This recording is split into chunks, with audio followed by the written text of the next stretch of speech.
कभी कभी लगता है ना कि रोज़ एक जैसे काम, वही रूटीन, थोड़ी बोरियत तो आ ही जाती है।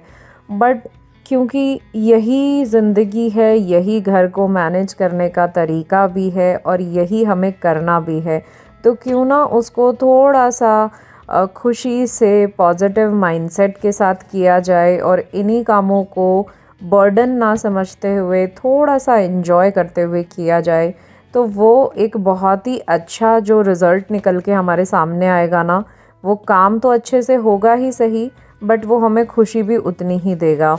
तो आज क्योंकि सारा काम नीचे का ख़त्म हो चुका था ऑलमोस्ट, सुबह के करीब करीब 11:30 बज रहे हैं इस टाइम पे, धूप अच्छी आई हुई है, तो मैंने सोचा कि आज छत की सफाई की जाए। बहुत सारा जो है ना कचरा इकट्ठा हो ही जाता है विद टाइम यहाँ पर, क्योंकि प्लांट्स भी हैं और पत्तियाँ गिरती हैं, तो डेली झाड़ू लगाना छत पर मैं मतलब नहीं लगाती हूँ डेली। बट आज सोचा कि थोड़ा सा सेटिंग भी चेंज कर दूँ और कुछ सामान यहाँ पर जो पड़ा हुआ है उसको भी जो रखना है वो रखें और बाकी उसको डिस्कार्ड करते रहें, क्योंकि ये प्रोसेस भी जो है ना घर में हमेशा चलते रहना चाहिए। इसी के चलते जो है ना घर में क्लटर नहीं रहता है। डी क्लटरिंग अगर साथ साथ चलती रहेगी तो घर में कभी भी कबाड़ इकट्ठा नहीं होगा, और छत पे तो वैसे भी देखिए कबाड़ इकट्ठा नहीं होना चाहिए। तो सबसे पहले मैंने जो है ना सामान को हटा के अच्छे से झाड़ू लगा दी। जितनी भी पत्तियां थी ना, बहुत सारी पत्तियां क्योंकि गिर जाती हैं, इतने सारे प्लांट्स हैं, तो वो सब हटा के ना अच्छे से साफ़ सफाई की।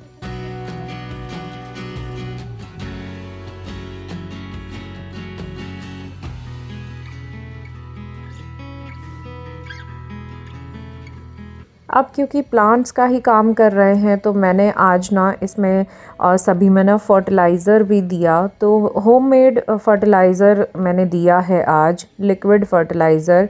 जो हमारी फूल मालाएं होती हैं ना, जो भी हम भगवान को चढ़ाते हैं, या फिर डेकोरेशन में अगर आपने कुछ फूल यूज़ किए हैं, तो उन फूलों को ना मैंने पानी में भिगो के रख दिया था 4-5 दिन। वो अच्छे से जब पानी में भीग जाते हैं और उसको छान के जो पानी बचता है उसको डाइल्यूट करके 10 टाइम्स उसमें पानी मिला के, और वो वाला जो पानी है ना मैं सारे प्लांट्स को देती हूँ। बहुत ही अच्छा फर्टिलाइज़र है ये, बहुत ही हेल्दी प्लांट्स रहते हैं इससे, एकदम नेचुरल है। बहुत सारे न्यूट्रिएंट्स होते हैं उस पानी में, जिससे कि पत्तियां जो है ना चमकदार भी बनती हैं, ग्रोथ भी अच्छी होती है, और एकदम नेचुरल फर्टिलाइज़र है। फूल वैसे भी फेंकने ही होते हैं, तो क्यों ना उनको एक और स्टेप आगे चल के काम में ले लिया जाए। और जो बचेगा ना, जो फ्लावर्स बचे हुए होते हैं, उनको भी ड्राई करके ना मैं खाद बनाने के लिए डाल देती हूँ। तो कुछ भी जो है ना वेस्टेज नहीं होता है, बहुत अच्छे से ये जो फर्टिलाइज़र है वो काम करता है। मैं हमेशा ऐसे ही करती हूँ, क्योंकि इतने सारे प्लांट्स हैं, तो ये घर के जो फर्टिलाइज़र बने होते हैं ना, वो बहुत ही ज़्यादा ज़रूरी होते हैं प्लांट्स को देने के लिए। अब ये सब काम करने के बाद सब बाल्टी और जो डब्बे वगैरह थे सबको धो के अब मैं छत को पानी डाल के अच्छे से धुल दूंगी, ताकि छत भी एकदम साफ़ हो जाएगी। धूप अच्छी आई हुई है तो सूखने में भी ज़्यादा टाइम नहीं लगेगा। अभी देखिए ठंड के मौसम में भी मैं जो है ना हाफ़ टी शर्ट पहन के काम कर रही हूँ, क्योंकि इतना अनप्रेडिक्टेबल सा मौसम हो रहा है। कभी लगती है गर्मी और कभी एकदम से ठंड, तो गला भी थोड़ा सा ना ख़राब मेरा हो रखा है, क्योंकि एकदम से गर्मी लगती है काम करते करते, तो लगता है कि टी शर्ट में ही रहा जाए, स्वेटर ना पहनूं। जब नीचे जाऊंगी तो एकदम से ठंड लगेगी और फिर स्वेटर पहना जाएगा। तो ये ऐसा अजीब सा जो सर्द गर्म का मौसम है ना, थोड़ी सी इसमें प्रॉब्लम आ ही रही है। और जैसा कि मेरे पुराने व्यूअर्स को तो पता होगा, मैंने आप लोगों को अपडेट किया था दिवाली के जस्ट पहले मेरी सर्जरी हुई थी, तो थोड़ा सा तो बॉडी पे देखिए फ़र्क पड़ता है। तो थोड़ा सा इम्यूनिटी वीक है, थोड़ी परेशानी हो रही है इस समय पे, बट मैं रिकवर कर रही हूँ धीरे धीरे। और ये देखिए बालकनी में जो प्लांट्स रखे हुए थे ना, ये भी एकदम शायद तेज़ धूप की वजह से ना जलना शुरू हो गए हैं। पत्तियां देखिए एकदम ख़राब इसकी होने लग गई हैं, तो सोचा आज बालकनी को भी यहाँ से खाली मैं कर देती हूँ, प्लांट्स को शिफ्ट करती हूँ थोड़े से छाया में, ताकि बालकनी भी अब जूजू यहाँ पर बहुत खेलती है, धूप में बैठ जाती है, ब्रूनो भी बैठ जाता है, तो मैंने सोचा कि बालकनी को मैं खाली कर देती हूँ, थोड़ा स्पेस भी रहेगा। और क्योंकि ये प्लांट्स तो एनी हाउ शिफ्ट करने ही हैं, इनकी पत्तियाँ पूरी जल के ना ख़राब हो रही हैं, तो ये काम भी मैं साथ साथ आज कर रही हूँ।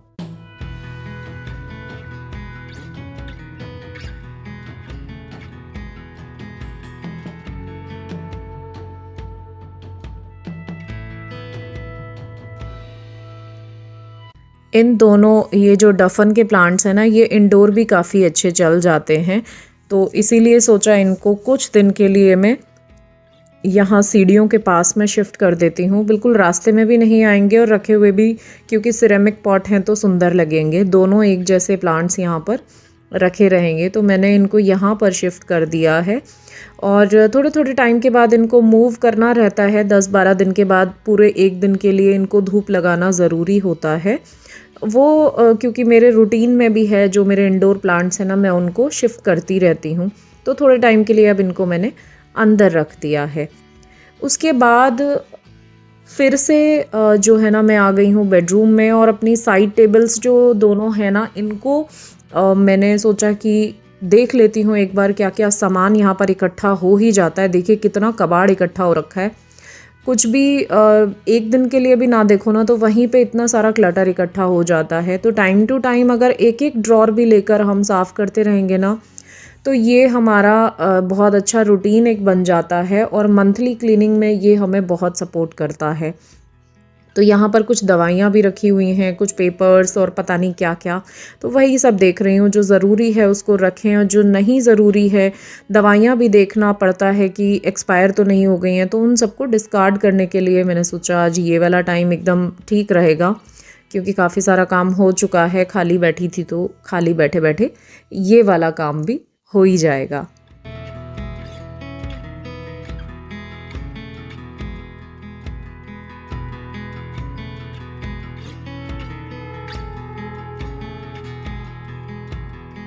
देखिए कुछ दवाइयाँ रखे रखे एक्सपायर हो गई थी, तो उनको मैंने थोड़ा साइड निकाल दिया है।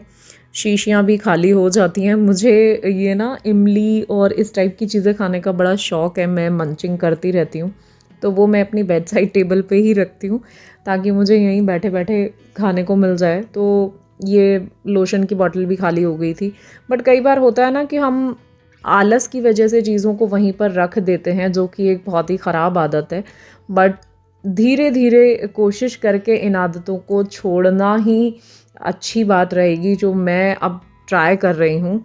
तो ये हमारी होम मेकिंग जर्नी को भी बहुत अच्छा बनाते हैं, ताकि ना चीज़ें बहुत अच्छे से हम मैनेज कर पाएँ अपने घर में, वरना घर संभालना बहुत मुश्किल का काम हो जाता है। अब साथ साथ में मैंने थोड़ा सा ना हेयर ऑयलिंग करने का सोचा कि आज बाल धोने हैं, तो बालों में थोड़ा सा तेल लगा लेती हूँ। काफ़ी दिनों से ना मैं नोटिस कर रही हूँ कि हेयर फॉल तो खैर बहुत ज़्यादा हो ही रहा था, साथ में ना ये देखिए मांग मेरी इतनी चौड़ी हो गई है, यहाँ से मुझे ऐसा लग रहा है जैसे हेयर लॉस भी हो रहा है। तो बहुत टाइम से मैं सोच रही थी कि क्या करूँ ऐसा, बहुत सारी होम रेमेडीज़ भी ट्राई की, बट कोई फ़र्क नहीं पड़ा। तो अभी मैंने कुछ टाइम से मैं रिव्यूज़ देख रही थी, त्राया के जो प्रोडक्ट्स आते हैं, हेयर किट आता है उसके, काफ़ी पॉजिटिव रिव्यूज़ मिले। फ्रेंड सर्कल में भी पता किया, उन्होंने भी काफ़ी जिन जिन ने यूज़ किया उन्होंने बोला कि अच्छा है। तो मैंने भी अभी उसको मंगवाया है, और अभी 2 दिन से ही मैंने वो किट जो है ना स्टार्ट की है लेना। तो देखते हैं 1-1.5 महीने में कैसा असर आता है। अगर सच में हेयर फॉल कंट्रोल हुआ और हेयर ग्रोथ स्टार्ट हुई, तो मैं आप लोगों को ज़रूर उसका रिव्यू दूंगी, जैसा भी रहेगा जेन्युइन मैं आप लोगों को बताऊंगी। बट फ़िलहाल तो मैंने शुरू किया है, अभी 2 दिन हुए हैं। उसमें कुछ टैबलेट्स भी आई हैं, कुछ हेयर टैबलेट्स भी आई हैं, और साथ में ऑयल है, कंडीशनर है, शैम्पू है और सिरम है। ये सारी चीज़ें आई हैं इसके साथ में, तो इनको मैं जो है ना अब स्टार्ट कर रही हूँ लगाना। तो आज उसी के चलते हेयर ऑयल से मसाज करके आधे घंटे के बाद हेयर वॉश करना होता है, तो मैं वही कर रही हूँ। तो let's see, and I hope कि ये काम कर जाए सच में, क्योंकि बाल बहुत ज़्यादा पतले हो गए हैं, बहुत ज़्यादा ख़राब हो रहे हैं। और बड़ी मुश्किल से इतने लंबे होते हैं तो कटवाने का भी मन नहीं करता है। बट जब हेयर फॉल इतना सारा दिखता है तो बड़ा मन दुखी होता है, लगता है कि यार बाल कटवा दो बस, ज़रूरत नहीं है इतने लंबे बालों की। लेकिन फिर लगता है कि बहुत मुश्किल से बड़े हुए हैं तो कटवाऊँगी तो नहीं। तो मैं लास्ट जो है ना कोशिश एक करना चाह रही हूँ कि शायद इस किट से थोड़ा सा मुझे भी रिज़ल्ट मिले, थोड़ा हेल्पफुल हो तो अच्छा रहेगा। अदरवाइज़ फिर बाद में देखेंगे कि क्या करना है। होप तो है कि सब अच्छे से हो जाएगा और रिज़ल्ट इसका मिले। तो इसीलिए आज सोचा कि आप लोगों के साथ शेयर करूं कि ये एक नया मैंने काम शुरू किया है। देखते हैं इसका रिज़ल्ट कैसा रहता है। जैसा भी रहेगा मैं आप लोगों को ज़रूर बताऊंगी। और मेरे पीछे देखिए जूजू कितने आराम से सो रही है, क्योंकि इसको बेड पे ही सोना होता है यहीं पे। तो मैंने दरवाज़ा खुला रखा हुआ है। ब्रूनो और जिनी यहीं पर हैं, बीच वाले आंगन में वो लोग बैठे हैं। तो इसीलिए इसको मैंने बांध के बिठाया हुआ है, क्योंकि इनकी लड़ाइयाँ तो खैर ख़त्म हो ही नहीं रही हैं, तो मुझे ही थोड़ा सा ध्यान रखना पड़ता है। और वैसे भी ये इस समय पर ना दिन भर अब सोएगी यहाँ पे, तो उसको कोई फ़र्क नहीं पड़ेगा कि आपने उसको बांधा हुआ है या नहीं बांधा हुआ है। बट बांध देती हूँ तो कम से कम मुझे थोड़ा सा मेंटली मैं ना सुकून में रहती हूँ कि कोई मिस हैपनिंग ना हो, एकदम से ये चली जाए उसके पास और उसको मारे। उससे बेटर है मैं इसको बांध के यहाँ पे सुला देती हूँ, तो मज़े से अब ये दिन भर यहाँ पर सोती रहेगी।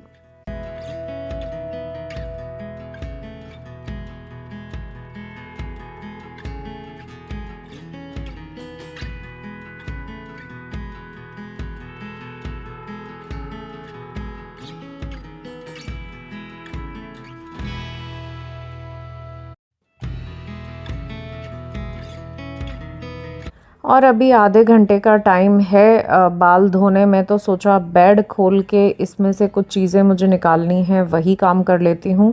कुछ जो है ना कर्टन्स मुझे चेंज करने हैं पूजा रूम के, तो वो ही मैं निकाल रही हूँ। और जब भी मैं बेड खोलती हूँ ना तो थोड़ा बहुत नज़र मार लेती हूँ कि कोई चीज़ अगर अनऑर्गेनाइज पड़ी है तो उसको थोड़ा ध्यान से इधर उधर उसको रख दूँ मैं।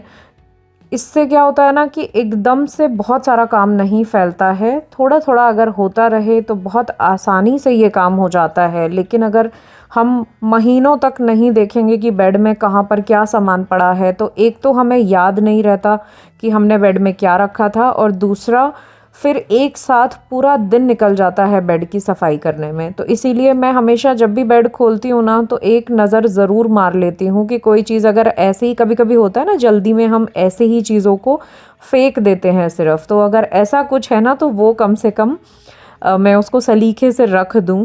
तो ये मेरी आदत में ज़रूर शामिल है कि मैं जब भी बेड खोलती हूँ तो एक बार नज़र ज़रूर मार लेती हूँ चीज़ों में कि वो अपनी जगह पर प्रॉपर हैं या नहीं। आप लोग भी चाहें तो इस तरीके से अपना रूटीन बना सकते हैं कि जब भी बेड खोलें तो 10 मिनट एक्स्ट्रा देके एक बार ज़रूर नज़र मार लीजिए कि सारी चीज़ें प्रॉपर अपनी प्लेस पर हैं या नहीं। तो आप थोड़े टाइम में देखेंगे कि जब आप प्रॉपर डीप क्लीनिंग में लगेंगे ना बेड की, तो आपको बहुत कम टाइम लगेगा। तो आधा घंटा हो गया था और मैं भी बाल धो के आ गई हूँ। फ़र्स्ट टाइम आज मैंने ये शैम्पू और कंडीशनर यूज़ किया है। अच्छा तो लग रहा है, मतलब ऐसा कुछ वैसे तो फ़र्क नहीं पड़ता है, लेकिन हाँ बालों में होता है ना कि कोई भी आप शैम्पू चेंज करते हो तो सॉफ्टनेस में थोड़ा सा फ़र्क पड़ता है। तो सॉफ्ट तो लग रहे हैं बाल। और देखते हैं हेयर फॉल कितने दिन में कंट्रोल होना शुरू होता है। 6 वीक्स में वैसे ये लोग क्लेम करते हैं कि 6 वीक में, 4 to 6 वीक में आपको जो है ना विजिबल रिज़ल्ट्स शुरू हो जाएंगे। तो आज तो खैर काफ़ी बाल गिर ही रहे हैं, हमेशा गिरते हैं जिस दिन बाल धोती हूँ तो बहुत सारे। तो आज बहुत सारा काम एक्स्ट्रा भी हो गया, और फर्स्ट डे मैंने ये वाले किट का शैम्पू भी यूज़ किया, और बहुत टाइम के बाद एक नॉर्मल व्लॉग भी शूट किया। सर्जरी के बाद में चीज़ें बहुत सारी चेंज हो गई थी, रूटीन बहुत सारी चीज़ों के चेंज हो गए थे, तो मेरे वीडियोस भी उतनी फ्रिक्वेंट नहीं आ पा रहे थे। बट अब मैं ट्राई करूँगी कि जल्दी जल्दी जो मेरा पुराना रूटीन था वीडियोस का उसी पर मैं आ जाऊँ। तो आज आप लोगों के साथ में मैंने एक नॉर्मल व्लॉग शेयर किया, अपने कुछ एक्सपीरियंस शेयर किए। आई होप आप लोगों को वीडियो पसंद आया होगा। पसंद आए तो लाइक किए बिना मत जाइएगा प्लीज़। आपके लाइक से मुझे बहुत ज़्यादा मोटिवेशन मिलता है, आपके कमेंट्स पढ़ के मुझे बहुत अच्छा लगता है। तो अगर आप लोगों को वीडियो अच्छा लगा हो तो लाइक कीजिएगा, चैनल को सब्सक्राइब कीजिएगा अगर आप फर्स्ट टाइम विज़िट कर रहे हैं। तो मैं मिलती हूँ आपसे नेक्स्ट वीडियो में। Till then bye bye.